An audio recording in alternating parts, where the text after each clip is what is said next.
खुशामदीद, आदाब आप सबको हमारी तरफ से। और प्रोग्राम आपने देखना शुरू कर दिया जी सलाम जे के।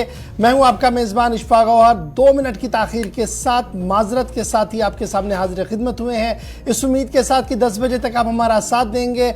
हर दिन की तरह आज भी खबर होगी, तजिया होगा, तबसरा होगा। न सिर्फ जम्मू कश्मीर से मुंसलिक खबर आपको बताएंगे, बल्कि आलमी दुनिया के अंदर क्या कुछ चल रहा है और साथ साथ भारत की सियासत किस तरीके से चल रही है, पाकिस्तान के बयानात का जवाब किस तरीके से दिया गया है और अंदर की कहानी के अंदर क्या कुछ पक रहा है। दिल्ली के अंदर आज का दिन अहमियत के साथ क्यों देखा जा रहा है, सियासी पस मंजर और सियासी उफक पर क्या कुछ होगा, सब कुछ आपको बताएंगे एक एक करके, इस उम्मीद के साथ कि आप पूरा साथ हमारा देंगे। सोशल मीडिया नेटवर्क पर जरूर आइएगा, फेसबुक, ट्विटर, इंस्टाग्राम को और हमारी ऑफिशियल वेबसाइट www.gulistannews.in पर लॉगिन, सब्सक्राइब और शेयर कीजिएगा और वहां से हमें बताइएगा कि मजीद बेहतरी प्रोग्रामों के अंदर कैसे की जा सकती है। तो फिलहाल करते हैं प्रोग्राम का आगाज, क्योंकि आज 6 जनवरी है और 6 जनवरी में माजी में क्या कुछ हुआ है फटाफट से आपके सामने रखेंगे रहमत कलीम, और उसके बाद बड़ी खबरों से करेंगे आगाज आज के खबरनामे का। सलाम जी के देखने वाले तमाम नाजरीन को रहमत कलीम का सलाम पहुँचे। सबसे पहले बताते हैं आज 6 जनवरी को तारीख़ी अहमियत क्यों हामिल है, तारीख़ी अहमियत से किन किन ख़ास चीज़ों को आज के दिन याद किया जाता है 6 जनवरी के हवाले से। तो आपके तस्वीर के हिसाब से आप स्क्रीन पर देख सकते हैं चंद अहम वो निकात जो आज की तारीख़ के लिए अहम है और याद किए जाते हैं। सबसे पहला ये है कि आज ही का दिन था जब साल 1989 में इंदिरा गांधी के कत्ल के दोनों मुजरिमों को फांसी दे दी गई थी। 1946 में आज ही के दिन वियतनाम में पहले आम इंतखाबात का कामयाबी के साथ इनेकाद किया गया था। 1950 में आज ही का दिन था जब बरतानिया ने चीन की कम्युनिस्ट हुकूमत को बासाब्ता तौर पर तस्लीम किया। 1883 में आज ही के दिन लेबनान के मशहूर अदीब खलील जिब्रान की वलादत हुई।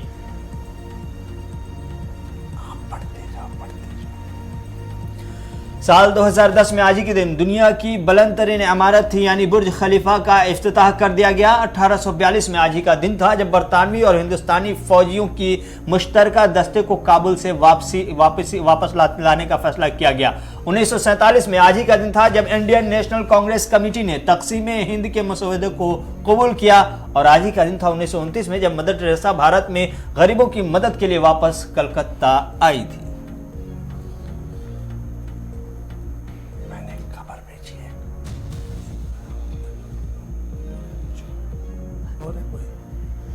चलिए जनाब, ये था तारीख में आज का दिन यानी हिस्ट्री ऑफ द डे। और हिस्ट्री ऑफ द डे के बाद एक और हिस्ट्री आज बन चुकी है, और वो हिस्ट्री क्या है, वो मरकजी वजारत दाखिला यूनियन होम मिनिस्ट्री का एक और बड़ा फैसला जम्मू कश्मीर को लेकर सामने आया है।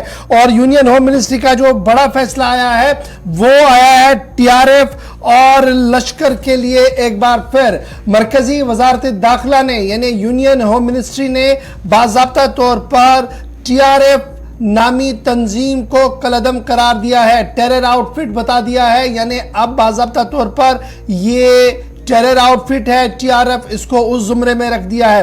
उसके साथ साथ वजारत दाखिला ने मोहम्मद अमीन इलियास अबू खुबाब जो एक टेररिस्ट है, एक इंडिविजुअल है, लेकिन लश्कर के साथ उनके ताल्लुकात बताए जा रहे हैं, उसे इंडिविजुअल टेररिस्ट के तौर पर नामजद कर दिया है। कल एक का नाम आया था, आज एक और इंडिविजुअल को उस फहरिस्त में डाल दिया गया है, मतलूबा मिलिटेंटों की टेररिस्ट की फहरिस्त में, दहशतगर्दों की फहरिस्त में मोहम्मद अमीन इलियास अबू खुबाबा इसका नाम भी जो है वो इस टेरर आउटफिट के लिस्ट में डाल दिया गया है।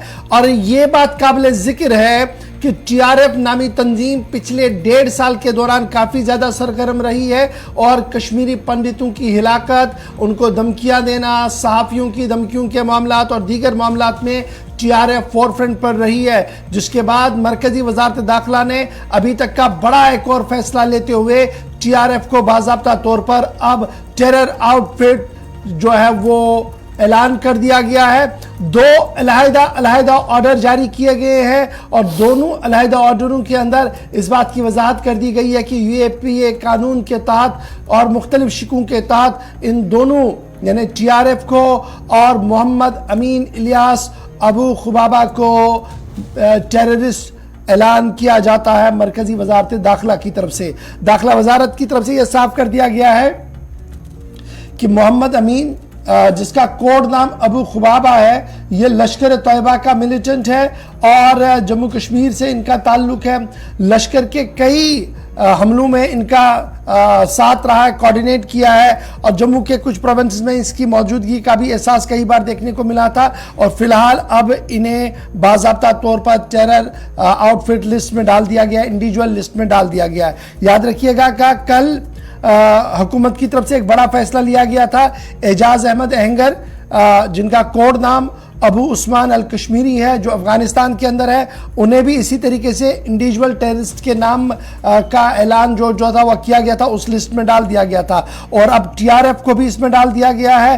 और जब आप देखेंगे टीआरएफ 2019 के आसपास एक लिस्ट में आई जब यह मामला चल रहा था और इसको माना जा रहा था कि ये लश्कर का ही जनाब दूसरा नाम है, यानी लश्कर की छवि के तौर पर यह काम कर रहा था। और प्रिस्क्राइब्ड लिस्ट में सीरियल नंबर 5 और शेड्यूल लिस्ट में इनको यूएपीए के लिस्ट में अब इस तंजीम को जो है वो डाल दिया गया है। इसको जरा कैसे समझे और इसको किस तरीके से देखा जाए। अनिल गुप्ता जी हमारे साथ, ब्रिगेडियर अनिल गुप्ता साहब हमारे साथ ज्वाइन कर चुके हैं। दो तरह से बड़ी अहम बात है, एक तो डिफेंस के पॉइंट ऑफ व्यू से भी इसको कैसे देखा जाए और पॉलिटिकली ये कितना बड़ा डिसीजन है, दोनों चीजों पर इनसे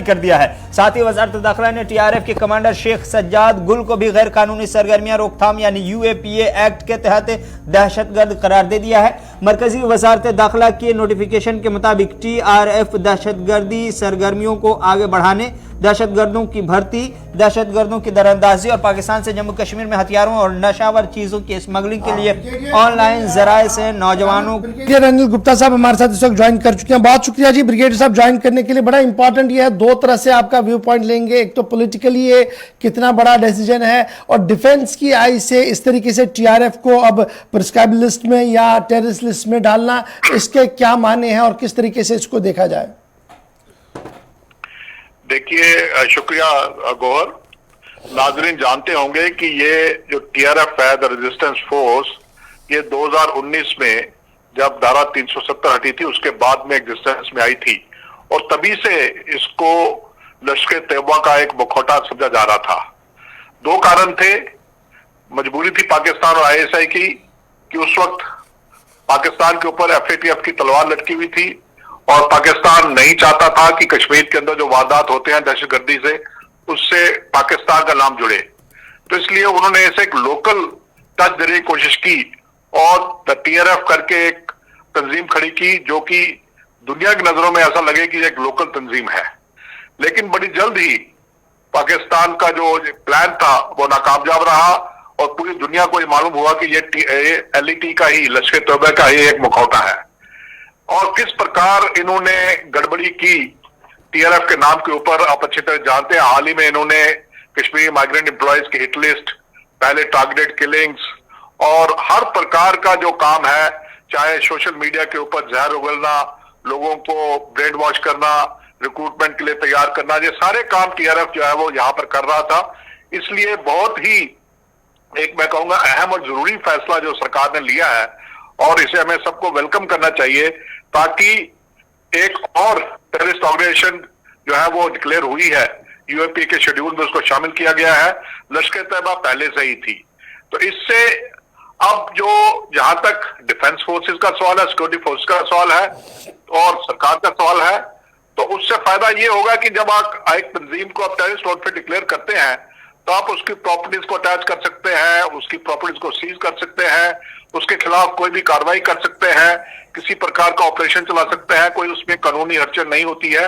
और इस तरह से अभी जो है काफी हद तक जिस प्रकार जमात इस्लामी के ऊपर शिकंजा कसा जा रहा है, वैसे टीआरएफ और पीआरएफ के ऊपर जो है सरकार शिकंजा कर सकती है। ये जो हमने कल भी एक देखा, कल एक और ऑर्डर आया था जिसमें एक और जो कश्मीर के हैं लेकिन अफ़गानिस्तान के अंदर है, उन पर भी इसी तरीके के इंडिविजुअल टेररिस्ट की लिस्ट में डाल दिया गया था। आज सज्जाद का नाम भी इसमें आया, TRF का भी नाम आया। तो क्या मैं ये मानूं कि ये जो प्रिस्क्राइब लिस्ट हम बना रहे हैं इससे फ़ायदा मिलता है बाद में इंटरनेशनल ओपिनियन को भी मोड करने में और उन्हें बताने के लिए कि देखिए ये सारे लोग ऐसे हैं जो इंडियन कॉन्स्टिट्यूशन और इंडियन कानून के बागी है और इनके ऊपर गिरफ्त करना बहुत ज़्यादा ज़रूरी है? बिल्कुल सही फरमाया गौर आपने। इंटरनेशनली भी आप और इनके खिलाफ रेड कॉर्नर नोटिस होता है वो भी जारी करना काफी आसान हो जाता है। और जैसे अभी हमने भारत ने इनको डिक्लेयर किया है, अगर ज्यादा हम प्रूफ देंगे तो इनको UN भी डिक्लेयर कर सकता है ग्लोबल टेररिस्ट। तो ये प्रोसेस होता है।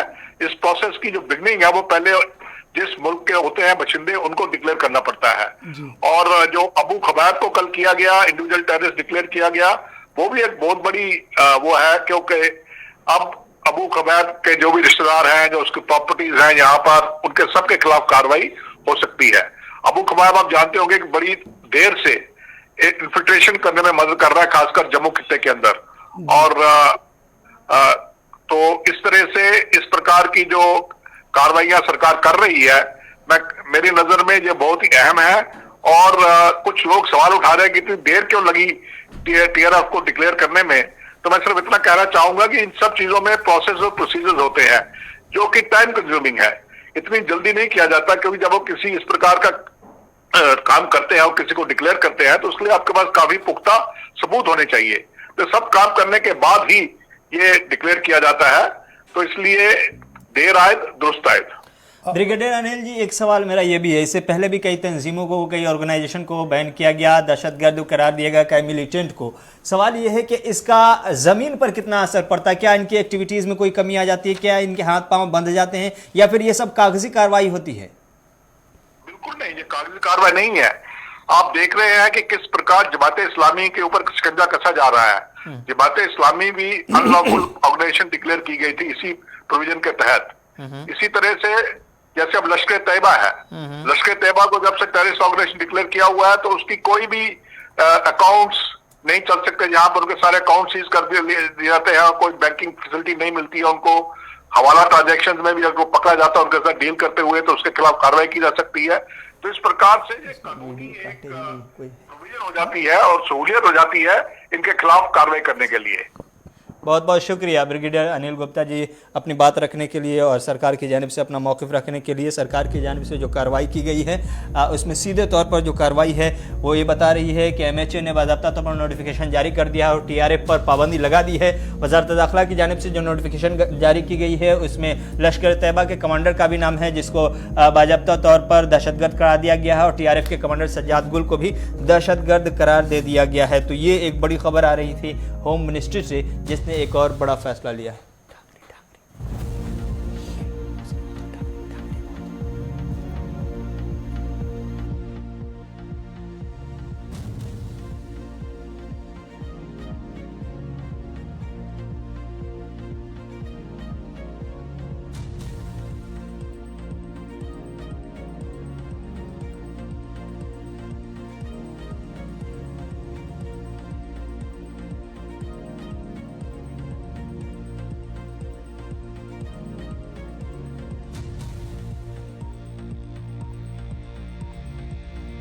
चलिए बढ़ते हैं आगे और एक और ख़बर आ रही है जम्मू कश्मीर में, ख़ासतौर से जम्मू के राजौरी में और डांगरी का वो इलाका जहां 1 जनवरी यानी नए साल पर एक सानहा पेश आया था। उसमें एक बड़ी खबर ज़राए के हवाले से डांगरी केस में इस वक्त खबर पता चल रही है, वो ये है कि जांच एजेंसी अब लोगों से पूछताछ कर रही है, उन लोगों से जिन लोगों के ऊपर शक है कि उन्होंने पनाह दी, मिलिटेंटों को पनाह दी थी। क्योंकि खबर यह भी है कि 2 दिनों तक मिलिटेंट इस घर में रहे थे और वहाँ रह करके बाज़ाब्ता तौर पर मनसूबाबंदी की थी, 2 दिन तक ठहराए रखने, पनाह देने वाले लोगों से पूछताछ हो रही है। इसमें खातून का भी जिक्र आ रहा है कि खातून से भी पूछगछ की जा रही है जांच एजेंसियों की जानिब से।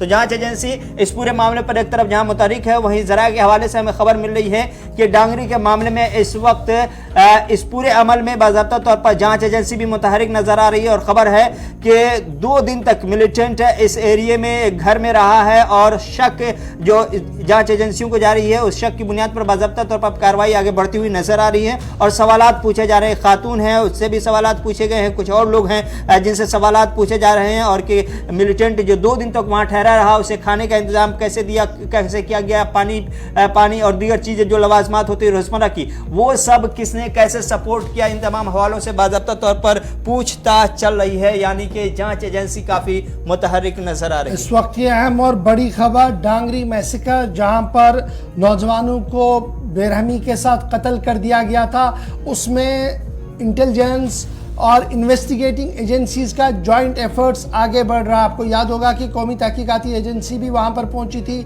जम्मू कश्मीर पुलिस अपने तरीके से इस पूरे मामले पर इन्वेस्टिगेशन कर रही है। और ख़बर जो ज़राया से इस वक्त हमारे पास आ रही है कि डांगरी मैसेकर के अंदर खातून समेत कुछ और लोगों से पूछताछ की जा रही है। और जिन लोगों और खातून से पूछताछ की जा रही है, उन पर ये मुबैना तौर पर इल्ज़ाम लगाया जा रहा है कि उनके घर के अंदर रिहाइश पजीर रहे हैं, यानी कुछ दिन के लिए आराम रुके हैं मिलिटेंट। इस तरीके की खबरें जो है वो सामने आ रही हैं। और पुलिस इस वक्त लगातार एक खातून से भी लगातार जो है वो पूछताछ कर रही है और उसके साथ साथ कुछ और लोगों से भी वहां पर पूछताछ जो है वो लगातार जारी है। इस वक्त की अहम और बड़ी खबर, पुलिस को एक बड़ा ब्रेक थ्रू मिलने की उम्मीद है, क्योंकि जो आई विटनेस है वो लगातार ये बता रही थी कि 2 मिलिटेंट है जी, एक के हाथ में बैग था। लगातार इस तरीके के स्टेटमेंट जो वो आते रहे हैं। लेकिन अब डांगरी गांव के अंदर और आसपास के इलाके के अंदर जहां पर कोऑर्डिनेट सर्च ऑपरेशन चलाया गया था, वहीं पर मुश्तबे अफराद की निशानदेही की गई थी और उनसे पूछताछ का अमल जो है वो लगातार जारी है। और इस वक्त की अहम और बड़ी खबर कि खातून समेत एक नायब सरपंच से पूछताछ हो रही है और पूछताछ के दौरान कुछ अहम इंकिशाफात मिलने की उम्मीद है ताकि इस केस को मजीद आगे बढ़ाया जा सके।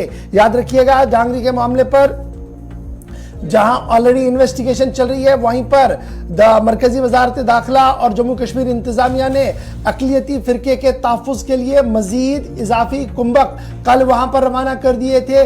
कुछ कंपनियां वहां कल पहुंची थी और आज एक्सपेक्ट किया जा रहा है कि कुछ मजीद कंपनियां जो है वो आज वहां पर पहुंचेंगी ताकि सिक्योरिटी ड्रिल और सिक्योरिटी ग्रिड जो है वो और मजबूत हो और अकलियती फिरके से वाबस्ता लोगों को वहां पर राहत मिल सके। कल ही हमने एक और चीज जो डांगरी के अंदर देखी, वो VDCs विलेज डिफेंस कमिटीज के हथियारों को मायना किया जा रहा था, उनको दोबारा से उनको दिया जा रहा था और उन्हें असेंबल किया जा रहा था। और तकरीबन इब्तिदाई खबरों के मुताबिक कल दिन में ही 200 से 400 लोगों की दरख्वास्तें मौसूल हुई थी जिनके हथियार उन्हें दिए गए थे। और इस तरीके से एक बार फिर VDCs को जो है वहां पर दोबारा से रिवाइव किया जा रहा है। तस्वीरें आपके सामने हैं जो कल दिन भर वहां पर VDCs को रिवाइव करने की कोशिश की गई। 303 यानी 303 राइफल्स को वापस उन्हें दिया गया जो पुलिस ने कुछ अरसा पहले उनसे ली गई थी। सफाई और मुआयने के बाद पुलिस ने बाज़ाब्ता तौर पर एक प्रॉपर प्रोसीजर को देखते हुए उन्हें ये हथियार जो है वो सौंप दिए हैं। और इससे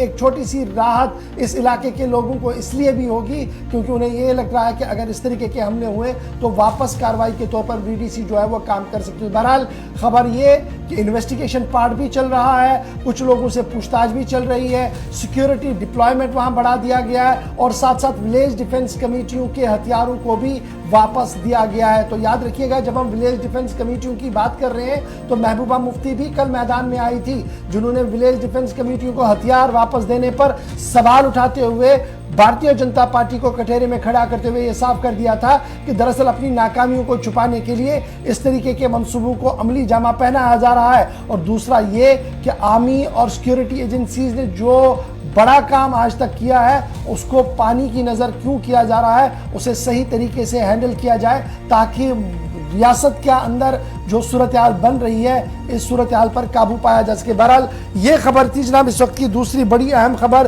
कि एक तरफ से पूछताछ चल रही है, कुछ लोगों को बुलाया जा रहा है, उनसे इंट्रोगेट किया जा रहा है, उनसे पूछा जा रहा है। दूसरी तरफ से सिक्योरिटी डिप्लॉयमेंट वहां पर कर दी गई है, वीडीसीज को हथियार भी दे दिए गए हैं और हथियार देने पर पीपल्स डेमोक्रेटिक पार्टी की सदर महबूबा मुफ्ती के कई बड़े सवाल भी कल रात ही सामने आए थे। तो ये डांगरी केस में बड़ी खबर है। बढ़ेंगे आगे और बात करेंगे हिंदुस्तान पाकिस्तान के हवाले से, और उसमें मसला कश्मीर का जिक्र ना हो, ऐसा होना बहुत ही कम होता है। दरअसल कश्मीर के मामले पर एक बार फिर से पाकिस्तान के फॉरेन मिनिस्टर बिलावल जरदारी भुट्टो की जानिब से एक बयान जारी किया गया, जिसमें सीधे तौर पर पाकिस्तान ने कश्मीर को लेकर जो पुरानी स्क्रिप्ट लिखी हुई है वही स्क्रिप्ट दोहराई है और वही बातें फिर से दोहराने की कोशिश की है, जिस पर हिंदुस्तान की वजारत खारजा की जानिब से तबसरा किया गया और जवाब दिया गया है।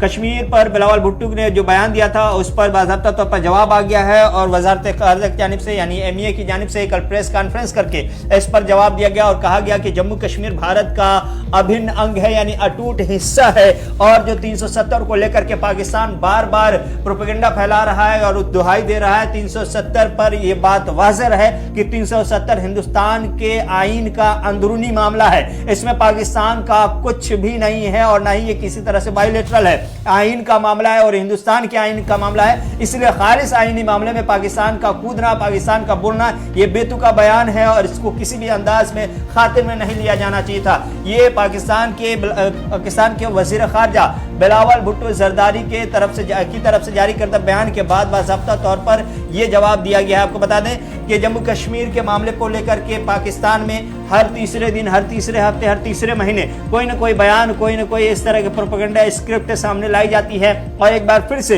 ग्लोबल मीडिया में कश्मीर के मसले को हवा देने की कोशिश की जाती है। लेकिन हर बार की तरह इस बार भी भारत ने करारा जवाब दिया है और जवाब ऐसा दिया है जिससे शायद समझ में आ जाए कि 370 का रोना जो अब तक के कश्मीर पर पाकिस्तान रो रहा है, ये 370 हिंदुस्तान के आईन का हिस्सा है, कॉन्स्टिट्यूशन का हिस्सा है और ये जब 370 रिमूव किया गया तो पूरी तरह से आईनी काम था और यह आईनी काम गलत है या सही है हिंदुस्तान की अदालत तय करेगी, ना ये कि पाकिस्तान का फॉरेन मिनिस्टर। इसलिए पाकिस्तान के फॉरेन मिनिस्टर को सीधे तौर पर जवाब दे दिया गया है एमईए की जानिब से और कहा गया है कि जो कुछ भी है हमारा है, इसमें पाकिस्तान का कुछ भी नहीं है। कश्मीर में 370 हो या जम्मू कश्मीर हो, ये सब के सब हिंदुस्तान का अंदरूनी और खालिस मामला है, इसमें पाकिस्तान का दूर दूर तक कोई लेना देना नहीं। आपको याद होगा कि हिंदुस्तान और पाकिस्तान के दरमियान रिश्ते गुज़श्ता 2-3 महीनों में कुछ ज़्यादा ही खराब हुए हैं, खासतौर से ज़बानी जंग चल रही है और यह ज़बानी जंग तब शुरू हुई थी जब पाकिस्तान के फॉरेन मिनिस्टर बिलावल जरदारी भुट्टो ने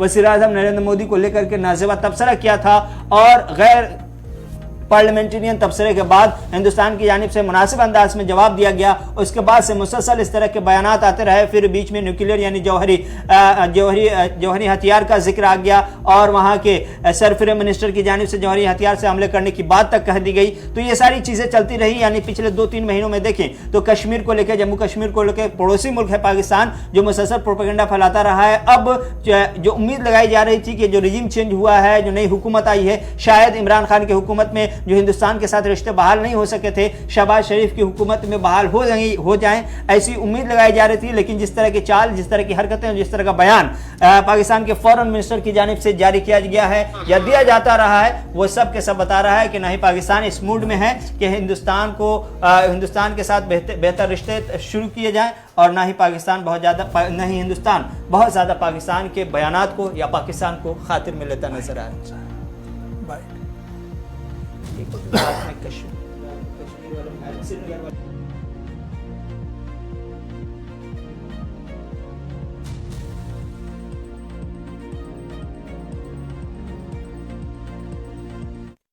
Clarified multiple times, but however, since you would like to raise it again, look, as regards the issue of Jammu and Kashmir, the fact that Jammu and Kashmir is an inalienable and integral part of India, I think we have reiterated God knows how many times on this forum. In specific as Article 370, which also there's a reference to, I think, in some of the comments, social media. As we have said earlier, again, a number of times, these are entirely a matter of India as well as our constitution, and it's a sovereign matter. So we do not see what is the locus on this, and such interference does not help at all. And it does not succeed. Similarly Shailendra ji, अगर कोई campaign चल रहा है इस तरह से social media, तो trending एक दिन का हो गया तो उससे आई डोंट थिंक कोई फर्क पड़ेगा. तो रियलिटी है और हमारा जो इस तरह का नजरिया है, I think I have a lot of faith in our armed forces in able to defend our territory. As regards the larger issue of where the line of actual control is and the discussions, we have been briefing you, our discussions with China and the regular contacts that are happening at the diplomatic as well as at the military or the joint diplomatic military in some cases. And those are the mechanisms under which our concerns about Chinese activities are conveyed and ways how we can gets back to a degree of normalcy, a disengagement, a de-escalation in the border. I'm not able to say whether these mobile towers are in parts controlled by us. We certainly have, as you know, from our maps, claim a large amount of territory. चलिए जनाब, वजारत खारजा के तर्जुमान को आप सुन रहे थे, जिन्होंने पाकिस्तान के वज़ीर ख़ारजा के बयान पर तबसरा भी किया और अपनी बात यानी मुल्क की बात को भी सामने रखा. बहरहाल बढ़ते हैं आगे, ज़रा बात दिल्ली की करते हैं. और दिल्ली में आज एक और अहम प्रेस कॉन्फ्रेंस होने जा रही है और ये माना जा रहा है कि घर वापसी होनी है. कांग्रेस खीमे के अंदर मिला जुला रद्द-ए-अमल इस पर देखने को मिल रहा है. आपको याद होगा कि जम्मू कश्मीर के अंदर गुलाम नबी आज़ाद की कांग्रेस से अलहदगी के बाद सीनियर लीडर्स ने कांग्रेस से अलहदगी का ऐलान किया था और डेमोक्रेटिक आज़ाद पार्टी में अपनी शमूलियत का ऐलान किया था एक प्रेस कॉन्फ्रेंस के जरिए से. और उसके बाद लगातार कुछ देर तक डेमोक्रेटिक आज़ाद पार्टी में रहने के बाद उन्होंने वहां से खुद को अलग किया और डेमोक्रेटिक आज़ाद पार्टी के बयान के मुताबिक उनकी बेसिक मेंबरशिप और उन्हें पार्टी से एक्सपेल किया गया था. और आज अब उन सभी लीडर्स की घर वापसी होगी. खबर दो तरह से सुनिएगा और देखिएगा कितनी इंपॉर्टेंट है. ताराचंद, पीरजादा मोहम्मद सईद और दीगर लीडर्स आज घर वापसी कर रहे हैं, यानी कांग्रेस के अंदर उनकी वापसी होनी है. और वापसी का ऐलान जम्मू कश्मीर के बजाय दिल्ली के कांग्रेस हेडक्वार्टर से होगा, जहां पर केसी वेणुगोपाल खुद प्रेस कॉन्फ्रेंस के अंदर मौजूद रहेंगे. जराया का मानना है कि केसी वेणुगोपाल ने बिजाती ही ताराचंद, जो साबिका डिप्टी सीएम रह चुके हैं जम्मू कश्मीर के और गुलाम नबी आज़ाद के राइट हैंड माने जा रहे थे, उनके साथ राब्ता किया, उन्हें बात की और उन्हें बाज़ाब्ता तौर पर कांग्रेस के अंदर एडजस्ट करने और उन्हें कांग्रेस के अंदर अहम तरीन जिम्मेदारी सौंपने की भी बात की. और साथ साथ साबिक लीडर्स जो कांग्रेस से चले गए थे उनको वापस लाने की भी बात रखी, जिसके बाद दोनों लीडरों के अंदर इस बात पर राजीनामा हुआ कि आज बाज़ाब्ता तौर पर प्रेस कॉन्फ्रेंस होगी. ताहम ताराचंद जो साबिक डिप्टी चीफ मिनिस्टर रह चुके हैं, साबिक वजीर पीरजादा मोहम्मद सईद की वापसी हो सकती है, साबिक एमएलए बलवंत सिंह की वापसी हो सकती है, बार सदर जम्मू एमके भारद्वाज वापस आ सकते हैं और ये वापस सारे आएंगे जी कांग्रेस के अंदर. ताहम डॉक्टर मनोहर लाल शर्मा अभी इस पूरे मामले से बाहर दिख रहे हैं और उन्होंने अभी तक अपने पत्ते नहीं खोले हैं. इस तरीके की खबरें जो है वो सामने आ रही है. कांग्रेस के लूप को जरा, गुलाम नबी आज़ाद के लूप को फटाफट से चलाइएगा बीच में जरा. तो बड़ी खबर जो दिल्ली से आ रही है वो ये आ रही है कि कांग्रेस में होगी घर वापसी जम्मू कश्मीर के लीडर्स की. तो बड़ा सवाल ये है कि डेमोक्रेटिक आज़ाद पार्टी, जिनका ये दावा था कि 70% से ज्यादा लीडरशिप जो है वो कांग्रेस की बाहर आई है और उन्होंने गुलाम नबी आज़ाद साहब के साथ ताल से ताल और कदम से कदम मिलाने का ऐलान किया था, जो कहीं हद तक सच भी दिख रहा था. लेकिन अगर वापस जा रहे हैं ये नेता, चाहे ताराचंद हो, बलवंत सिंह हो, पीरजादा मोहम्मद सईद हो और दीगर लीडर्स हो, तो कहीं ना कहीं इस नौजायद पार्टी के लिए एक बड़ा दचका भी ये है, क्योंकि ये बड़े नेता थे, बड़े मास लीडर्स माने जा रहे थे. खुद जीएपी ने इसको माना था कि ये मास लीडर्स है, लेकिन जब घर वापसी होगी तो नई पार्टी के लिए नई मुश्किलें भी होगी.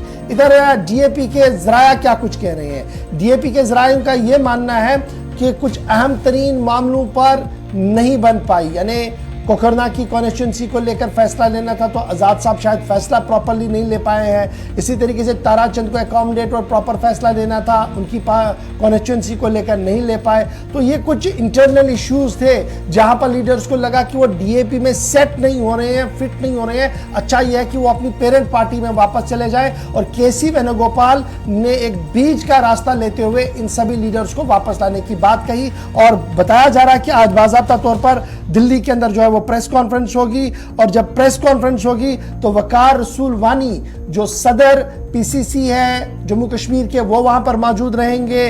रमन बल्ला जो वर्किंग प्रेसिडेंट है जी जम्मू से जिनका ताल्लुक है, वो इस प्रोग्राम में मौजूद रह सकते हैं। कांग्रेस जराया की तरफ से इस बात की तस्दीक जो है वो लगातार की जा रही है। तो यानी कांग्रेस हेडक्वार्टर पर आज का दिन जम्मू कश्मीर के हवाले से अहम होगा, क्योंकि बड़े नेता वापस घर आएंगे तो कहीं ना कहीं कांग्रेस का जो बिखरा हुआ चमन था वो वापस आपको देखने को मिलेगा। इसके बाद खबर यह है कि श्रीनगर और जम्मू के अंदर बड़े अवामी इज्तिमा भी कांग्रेस करेगी, और भारत जोड़ो से पहले इन लीडरों का आना और राहुल का श्रीनगर के दौरे से पहले इन लीडरों का वापस आना एक खुशाइंद कदम कांग्रेस के लिए माना जा रहा है। यानी 2023 कांग्रेस के एतबार से कहीं ना कहीं राहत जनवरी के महीने में लेता हुआ जम्मू कश्मीर से आ रहा है। जी हाँ, दिल्ली से जैसे पहली बार जब से गुलाम नबी आज़ाद ने अपनी नई पार्टी बनाई तब से लेकर के अब तक के दिल्ली से पहली बार कोई सीनियर लीडर जो कांग्रेस के हैं उसका डेलीगेशन पहुंचा था। भारत जोड़ो यात्रा के नाम पर ही पहुंचा था, लेकिन अच्छा काम करके अपनी पार्टी के लिए केसी वेणुगोपाल वहां पहुंचे थे। आपको याद होगा, हमने आपको खबर बताई थी, उनके बयानात भी सुनाए थे।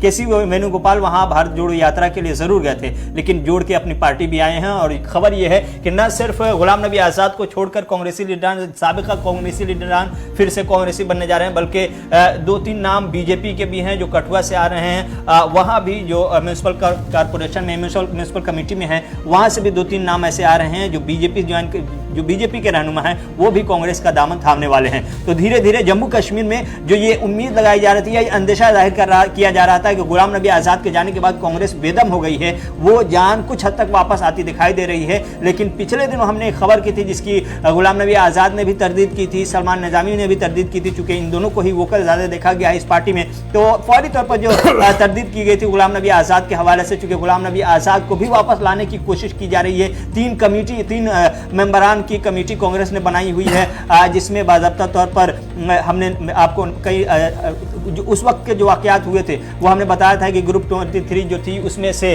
भूपेंद्र सिंह हुड्डा को भी उसमें रखा गया हुआ है। और फिर दो और नाम हैं जिनको बाज़ाब्ता तौर पर शामिल किया गया। उनमें बाज़ाब्ता तौर पर अंबिका सोनी ने गुलाम नबी आज़ाद से बात की, हुड्डा ने गुलाम नबी आज़ाद से बात की, उनसे मनाने की कोशिश की, उन्हें वापस आने की कोशिश की। उस वक्त गुलाम नबी आज़ाद ने शायद कोई जवाब खुल करके नहीं दिया। अब शायद तस्वीर देखें, कोई जवाब दें, या फिर हो सकता है उस वक्त एक बयान तो जरूर आया था और ट्वीट पर उन्होंने कहा था कि वो वापसी का कोई सवाल नहीं है और पार्टी जो बनी है जिसमें वो आगे बढ़ेंगे। बहरहाल आज का दिन बड़ा इंपॉर्टेंट है जी, देखना होगा कि कांग्रेस किस तरीके से आगे बढ़ेगी। फिलहाल जरा मौसम के मिजाज से भी आपको अपडेट करते हैं, क्योंकि मौसम का मिजाज एंटायर नॉर्थ इंडिया के अंदर बदला हुआ है और महकमे मौसमियात, मरकजी महकमे मौसमियात का मानना है कि अभी आने वाले दिनों में मजीद ठंड जो है वो दिल्ली, पंजाब, उत्तराखंड, हिमाचल के अंदर तो बढ़ेगी, लेकिन जम्मू कश्मीर के अंदर मतला बरालूद रहने के साथ साथ हल्की से दरमियाना दर्जे की बर्फबारी का भी इम्कान है। एडवाइजरी जारी कर दी गई है और यही वजह है कि एडवाइजरी आने के साथ ही एक बड़ा फैसला ले लिया गया है कि श्रीनगर लद्दाख कौमी शाहरा को आज से गाड़ियों की आवाजाही के लिए बंद करने का ऐलान कर दिया गया है। बड़ी बात हम आपको बता रहे हैं कि जहां जम्मू के अंदर भी मुसलसल ठंड बढ़ रही है, श्रीनगर के अंदर भी पारा -6 तक चला गया है। वाटर बॉडीज हमारी, चाहे वो झील, डल हो, निगीन हो, वल्लर हो, उसके जो किनारे हैं वो मुंजमद साफ नजर आ रहे हैं। धुंध बालाई इलाकों के अंदर साफ नजर आ रही है। नदी नालों के अंदर पानी की रवानी रुक रही है, क्योंकि लगातार जो है वो फ्रीजिंग टेम्परेचर है, -6 तक रात को चला जा रहा है, जिसकी वजह से दिन में जो है वो सर्दी की शिद्दत में थोड़ी सी कमी होती है, क्योंकि न वो ज्यादा धूप और ना ही ज्यादा ठंड होती है। दरमियानी दर्जे का मौसम रहता है, जिसकी वजह से रात भर सूरत हाल जो है वो दीगरगुन रहती है। इधर जम्मू की सूरत हाल ये है कि ट्रेन सर्विस भी मौसर हो रही है, इसमें जनाब लगातार ताखीर हो रही है ट्रेनों के आने में। फ्लाइट सर्विस भी सुबह सुबह ताखीर के साथ आ रही है। और जो नेशनल हाईवे है पठानकोट से पंजाब और दिल्ली तक जाने वाला जो रास्ता है, इस पर घने कोहरे की वजह से ट्रैफिक की रफ्तार भी कई मकामात पर धीमी कर दी गई है और मुख्तलिफ मकामात पर पुलिस इंतजामिया अलर्ट पर है। इस बीच बड़ी खबर यह कि श्रीनगर लद्दाख कौमी शाहराह आज से बंद रहेगा।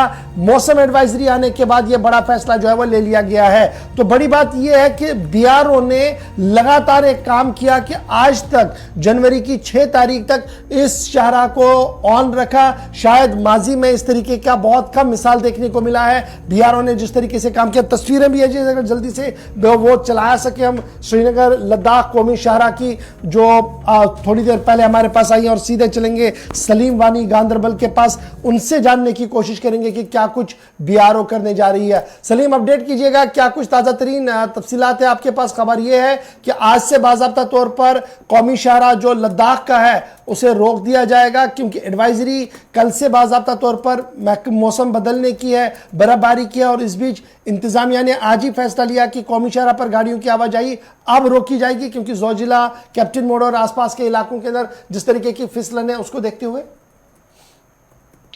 बिल्कुल, जो श्रीनगर लेह कौमी राजमार्ग है, इसको 15 नवंबर जो बंद किया जाता था पिछले सालों में कई सदियों से, लेकिन इस बार जो पिछले 2 सालों से जो एक तवारीखी फैसला है, जो मतलब कि इस बीआरओ ने एक अंतरिम कोशिशों की वजह से ये रोड 15 आज जो 6 जनवरी है, आज जो मतलब ये बीआरओ की अंतरिम कोशिशों ने जो काम किया है वहां पे, और इसी हवाले से आज बीआरओ के चीफ इंजीनियर, जो प्रोजेक्ट चीफ इंजीनियर है कश्मीर जोन का, और डिप्टी कमिश्नर गांधरबल थोड़ी देर में जोजिला गुमरी पहुंचेंगे, और 11 बजे वो ऑफिशियल तौर पे आज के दिन के लिए जो भी गाड़ियां होगी उनको पास कराएंगे जोजिला। और कल से जो प्रेडिक्शन है, जोजिला में एक बर्फबारी होगी, इसीलिए प्रशासन ने यह फैसला लिया है कि जो पिछली बार भी बर्फबारी हुई थी तो उसके बाद ही जो बीआरओ को ये लगा था कि जोजिला में खुदा न करे कोई अनटोवर्ड हादसा न हो, क्योंकि जोजिला में जब बर्फबारी होती है तो वहां पे बड़ा हादसा हो भी सकता है, क्योंकि वहां पे बर्फबारी काफी होती है और वहां पे एवलांचेस का खतरा होता है, लैंडस्लाइड्स का खतरा होता है। इसी हवाले से अब बीआरओ ने यह फैसला लिया है कि पहले जो ये फैसला लिया जाता था जब स्टेट था तब डिविजनल कमिश्नर कश्मीर लेता था, लेकिन अब की बात जो हमांग के चीफ इंजीनियर बीकन लद्दाख और चीफ इंजीनियर कश्मीर जोन, इन्होंने ये फैसला लिया है कि आज से हम ऑफिशियली तौर पे बीआरओ जो जोजिला है श्रीनगर लेह कौमी राजमार्ग को बंद करेंगे, चाहे वो फरवरी के एंड तक या मार्च के इनिशियल में अब खोलेंगे, लेकिन बिलखुसूस आज ये फैसला लिया जाएगा। गुमरी के मुकाम पे हम भी वहां पे ही जा रहे हैं, थोड़ी देर में हम भी पहुंचेंगे, लेकिन बीआरओ के जो चीफ इंजीनियर है ब्रिगेडियर सिकेट सिंह जो भी आ रहे हैं वहां पे वो इसको बाज़ाब्ता तौर पर झंडी फ्लैग ऑफ करेंगे, जो भी गाड़ियां होंगी उनको पास कराएंगे आज, चाहे वो 2 बजे तक हो या जितना भी टाइम लग सकता है। आज की डेट में जो भी गाड़ियां होंगी दोनों साइड से उनको क्रॉस कराएंगे, लेकिन कल से किसी भी गाड़ी को इजाजत नहीं होगी जोजिला क्रॉस करने को। कुल मिलाकर आज जो वहां पर व्हीकल्स पहुंचेंगे, गाड़ियां पहुंचेंगी, उनको शिफ्ट करवाया जाएगा लद्दाख की, और कल से किसी भी गाड़ी को इस शाहराह पर चलने की इजाजत। ये तस्वीरें जो हैं जी, ये सुबह की हैं, जब बीआरओ अभी भी काम कर रहा है कि किसी तरीके से इस रास्ते पर जो बर्फ पड़ी है इसको हटाया जाए, और जो फिसलन इस रास्ते पर है गाड़ियों के लिए जो चलेंगी वो कम से कम हो।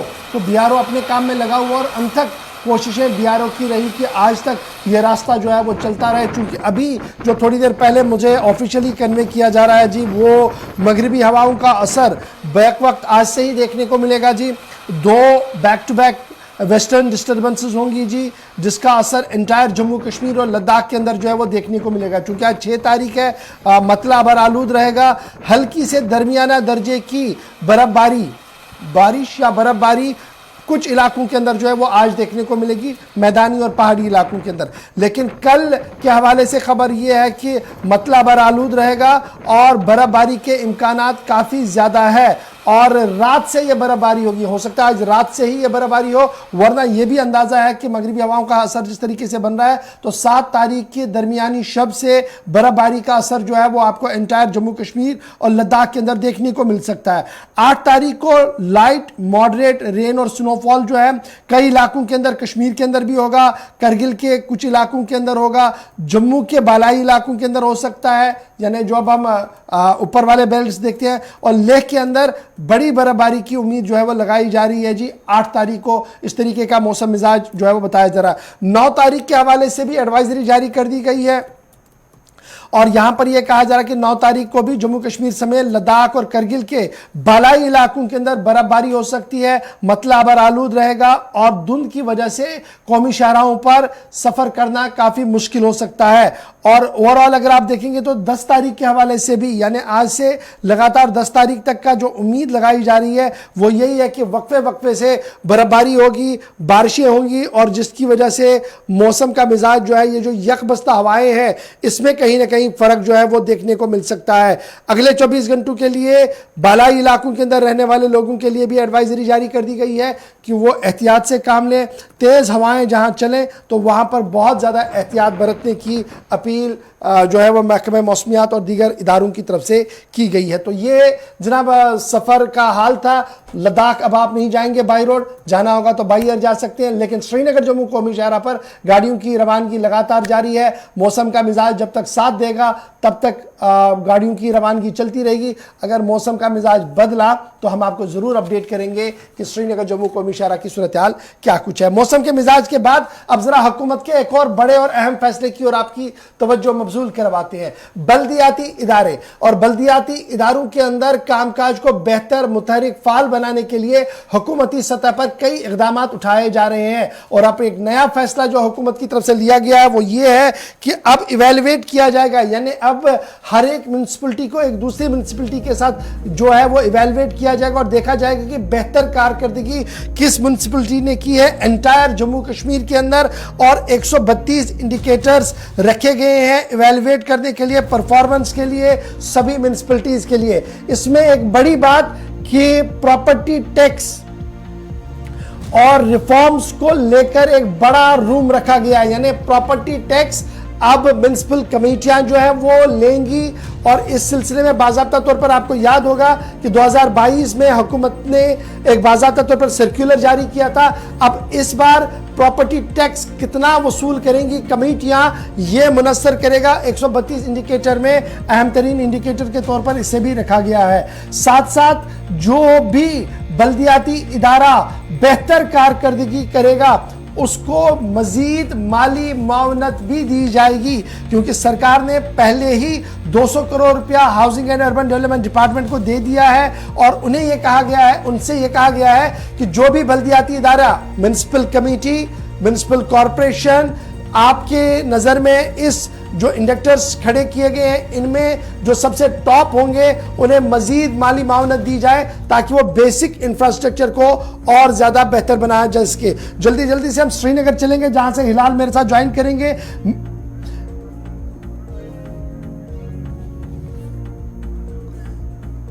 म्युनिसिपल डेवलपमेंट इंडेक्स के अंदर जो बड़ी बात सामने रखी जा रही है वो जनाब 7 वर्टिकल पिलर्स रखे गए हैं, जिनमें क्वालिटी ऑफ लाइफ कितनी बेहतर करवा पाएंगे, सर्विसेज वो कितनी बेहतर देंगे, इकोनॉमिक एबिलिटी कितनी उनकी होगी, टेक्नोलॉजी वो कितना यूज करेंगे, अर्बन प्लानिंग कितनी बेहतर होगी, गवर्नेंस के निज़ाम में कितना कमेटियां बेहतर करेंगी, सस्टेनेबिलिटी उनकी कितनी होगी और climate resilience and citizen precautions में कितना वो काम करेंगे। और इसके साथ साथ कुछ और चीज़ें जो हैं वो इसमें रखी गई हैं।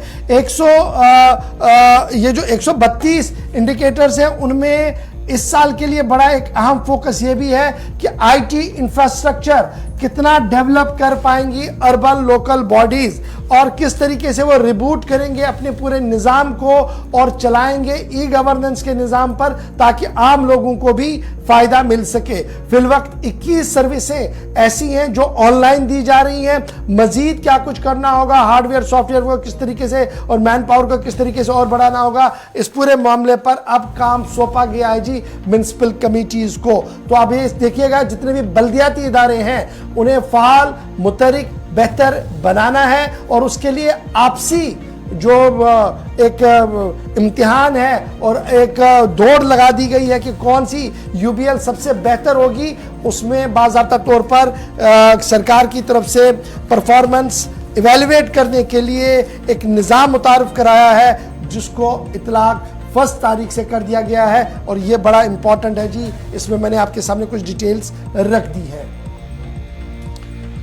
तो बल्दियाती अदारों में बेहतरीन कारकर्दगी के लिए सरकार की जानिब से, इंतजामिया की जानिब से बेहतरीन ऑफ़र है। ये बेहतरीन कारकर्दगी का मुजाहरा कीजिए और माली मुआवनत में इजाफा पाइए। तो सरकार की जानिब से बहुत ही अच्छा कदम है, इसे इसकी तारीफ़ होनी चाहिए और सराहना होनी चाहिए। बढ़ते हैं आगे और लिए चलते हैं आपको राजौरी, जहां पर बाज़ाब्ता तौर पर जो डांगरी में सानहा पेश आया था, उसमें जो लोग ज़ख्मी हुए थे उनके इलाज और मुआवजे का काम जारी है, उनका इलाज चल रहा है। लेकिन एक बड़ी टीम डॉक्टरों की, न सिर्फ एम्स जम्मू से बल्कि कई अस्पताल ऐसे हैं जहाँ के बेहतरीन डॉक्टरों की एक टीम खुसूसी दौरा डांगरी का करती नजर आई और उन्होंने ज़ख्मी नौजवानों की हालत पूछी है, उनकी तादाद, उनकी जो सूरत हाल है, उसके हवाले से ताज़ा तरीन अपडेट दरियाफ्त की। डॉक्टरों की टीम ने मरीज के हाल दरियाफ्त किए हैं और इसमें खबर यह है कि मेडिकल टीम ने बाज़ाब्ता तौर पर वहां के डॉक्टरों ने जिस अंदाज में इलाज किया है उस पर इत्मीनान का इजहार किया है। तो डॉक्टरों की एक बड़ी टीम वहां पहुंची है, देर रात पहुंची और उन्होंने बाज़ाब्ता तौर पर पूरे प्रिस्क्रिप्शन वगैरह देखे, अब तक के जो इलाज मुआवजे किए गए हैं,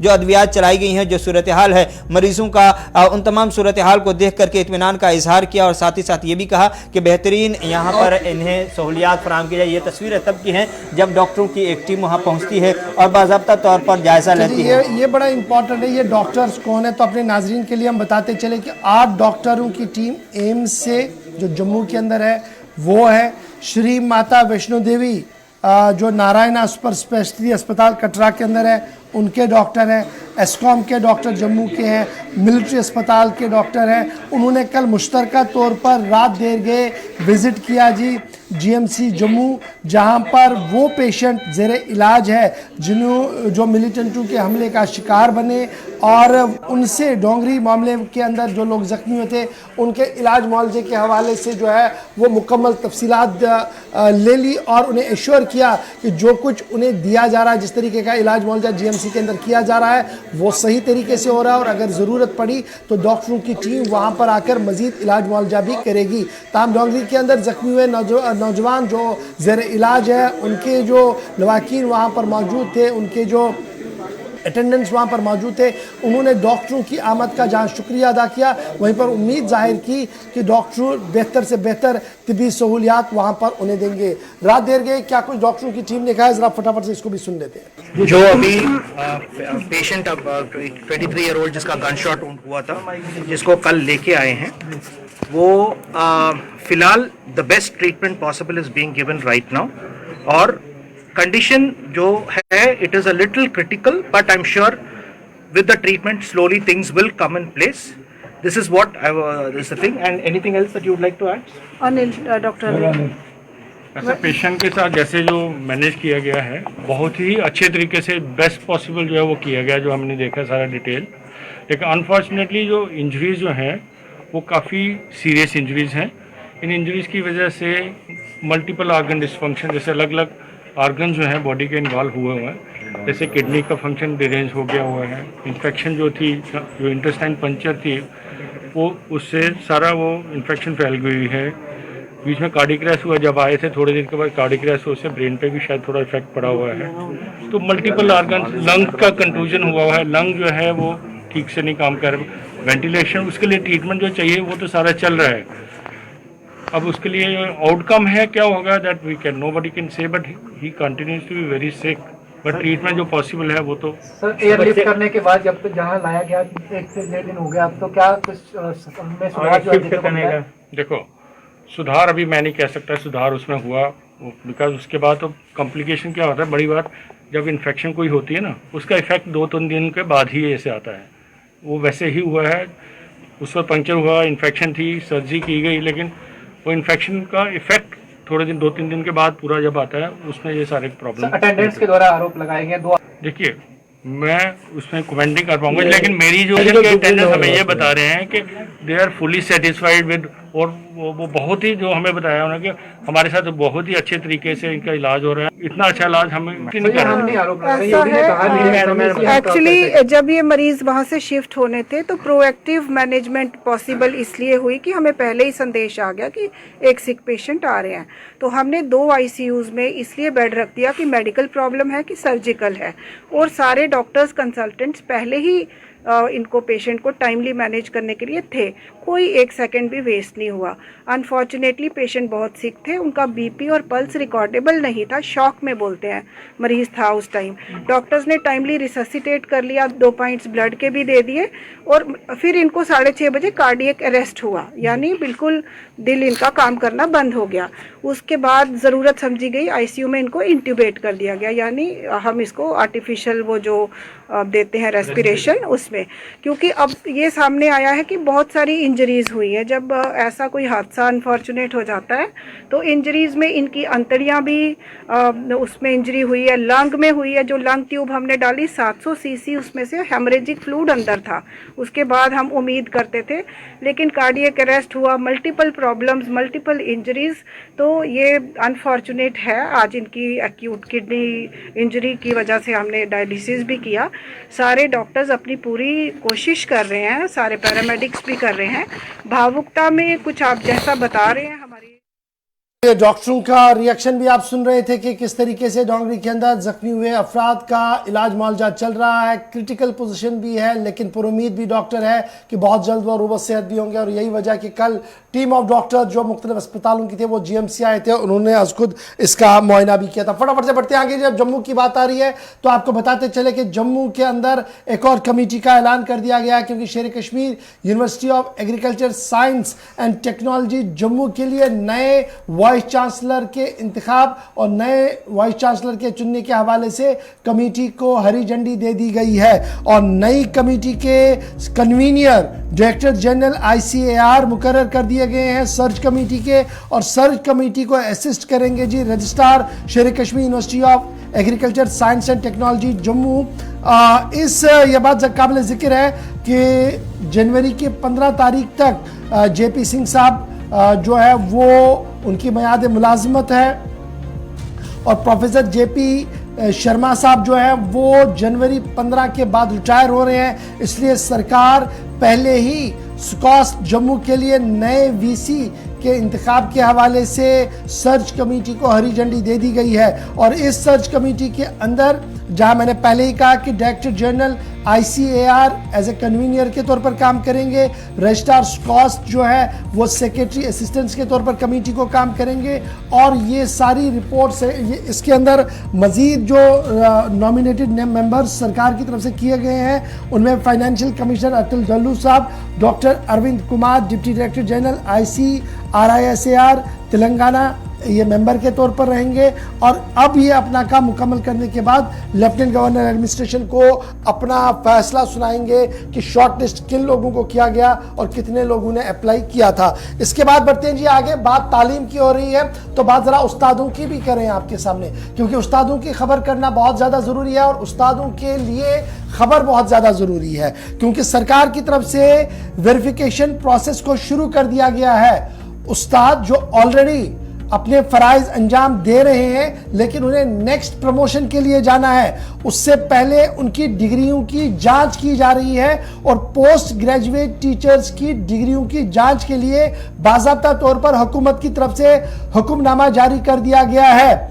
याद रखिएगा कि बिना जांच की किसी भी आदमी को सीनियरिटी लिस्ट में इंक्लूड नहीं किया जाएगा, सरकार ने पहले ही साफ कर दिया गया। और स्टेट एजुकेशन डिपार्टमेंट ने 1574 मास्टरों के जो PG डिग्री होल्डर्स हैं उनके लिए वेरिफिकेशन प्रोसेस को शुरू कर दिया है। इब्तिदाई खबरों के मुताबिक जो खबर सामने आ रही थी कि पोस्ट ग्रेजुएट डिग्रियां लिए हुए 72 स्कूल टीचर या मास्टर जो लेक्चरर की हैसियत से काम कर रहे थे, उनकी सारी PG डिग्रियां जो है वो इनवैलिड है। अब ये इनवैलिड किया है, और या तो उन्होंने जनाब डिस्टेंस थ्रू किया है, और सरकार ने डिस्टेंस थ्रू के हवाले से पहले ही अपनी पॉलिसी को वाज़िया कर दिया है। तो फिलहाल 72 टीचर्स के हवाले से खबर आ रही है, और स्टेट एजुकेशन डिपार्टमेंट ने 1570 से ज़्यादा टीचरों के जिनके पास PG डिग्रियां हैं और उनको चाहे वो जम्मू के अंदर या कश्मीर के अंदर उनकी वेरिफिकेशन ऑफ डिग्रीज के हवाले से बाज़ाब्ता तौर पर ऑर्डर जारी कर दिया है। 504 मास्टर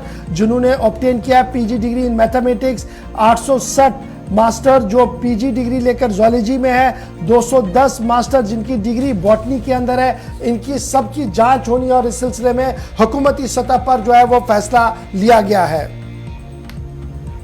फैसल रियाज इस पर मजीद अपडेट के लिए हमारे साथ है। फैसल, हुकूमती सतह पर एक बड़ा फैसला लिया गया है, क्या कुछ मजीद खबर है? और ये जो टीचर्स हैं जिनकी रिवेरिफिकेशन ऑफ सर्टिफिकेट्स हो रही है, क्वालिफिकेशन सर्टिफिकेट्स हो रही हैं, उनकी तरफ से क्या कुछ कहा जा रहा है? देखिए, फिलहाल अगर हम इस ऑर्डर की बात करें या जो वेरिफिकेशन होने वाली है इन पीजी डिग्रीज की, सबसे पहले अगर बात करें थोड़ा बहुत, अगर हम पीछे चले हफ्ते पहले एक ऑर्डर आया था, आलोक कुमार जो है प्रिंसिपल सेक्रेटरी एसटीसी, उनकी तरफ से 72 टीचर्स की जो पीजी डिग्री है उनको इनवैलिड करा दिया गया है, क्योंकि ये बताया गया है कि जो डिग्री से ये आउटसाइड जम्मू कश्मीर जो यूनिवर्सिटीज है या इंस्टीट्यूशन वहां पे ऑन डिस्टेंस मोड से ली गई है, न कि रेगुलर बेसिस पे। ये डिस्टेंस मोड पे डिग्री हासिल की गई और 72 टीचर जो थे उन्होंने जो ये जूलॉजी में डिग्री की थी, जो एक साइंस की स्ट्रीम है। तो उसके बाद ये वेरिफिकेशन इनमें हुई और वेरिफिकेशन के दौरान इसके कम्युनिकेशन जो है जम्मू यूनिवर्सिटी और कश्मीर यूनिवर्सिटी में भेजी गई थी। उनको कहा गया था आप इन डिग्रीज को मुशाहिदा कीजिए, आप इनको देखिए कि क्या ये यहाँ की डिग्रीज के बराबर है। तो जो डीन एकेडमिक से साइंस के कश्मीर यूनिवर्सिटी, उनकी तरफ से ये क्लियर किया गया था कि जो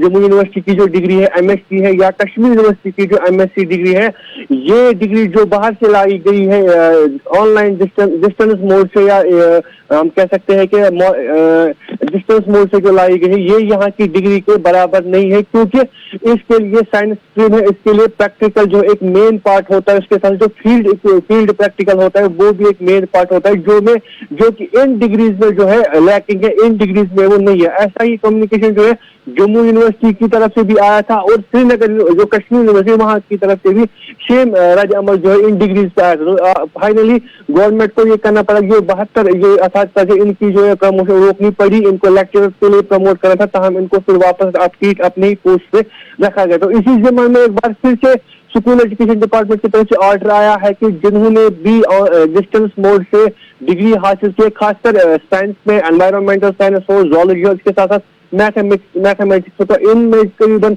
जिन्होंने डिग्रियां की उनकी वेरिफिकेशन हो। तो इसके लिए करीबन 1500 के करीब टीचर्स की जो फिर से तैयार की गई है, जिन्होंने जो है मैथ्स में डिस्टेंस मोड से डिग्री हासिल की है, उसके साथ एनवायरमेंटल में की है और उसके साथ बॉटनी में की है, और इस वक्त जो है वेरिफिकेशन चल रही है। और मेन मसला इसमें यही है कि ये देखा जा रहा है कि किन्होंने बाहर से यानी बाहर के इंस्टीट्यूशन से डिग्री हासिल की है और यहाँ पे फिर वो सीनियरिटी के लिए अप्लाई करते हैं। हालांकि पहले ही मैंने कहा कि इसका जो मेन मकसद है इसके पीछे कि वजन देखना था कि कहाँ की डिग्री में कितना वजन है, और वहाँ पे साफ तौर पर ये दिखाया गया कि जो ये डिग्रीज है ये जो बाहर से लाई गई है, ये यहाँ जम्मू कश्मीर की यूनिवर्सिटी की डिग्री की बराबरी नहीं कर सकती।